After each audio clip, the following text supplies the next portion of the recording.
দেখো আমরা হাতে একটু জল নিলাম,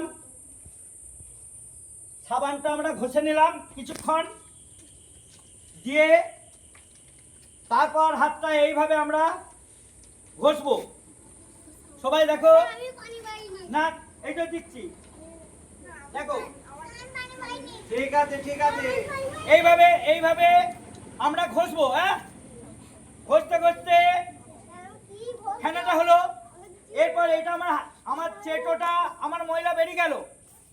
এরপর নখটা দেখো, নখ গুলো এরকম করে এই চেটোর সঙ্গে ঘষবো কিছুক্ষণ, তারপরে এই নখের বাঁ হাতের নখে এইভাবে ঘষবো।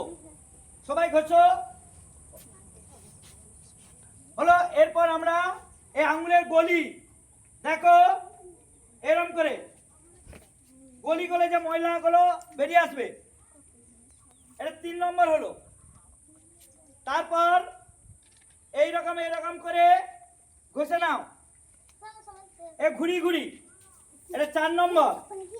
5 নম্বর হচ্ছে একেবারে কবজির উপর পর্যন্ত, একবারে কবজির উপর পর্যন্ত 20 সেকেন্ড ধরে আমরা এইভাবে ঘষবো। দেখো একটা কথা বলবে না, ভালো মন দিয়ে দেখো। এইভাবে আমরা হাত ধুবো প্রতিদিন, 5টি পদ্ধতিতে হাত ধুবো, 5টি পদ্ধতিতে হাত ধুবো। কমপ্লিট, ঠিক আছে।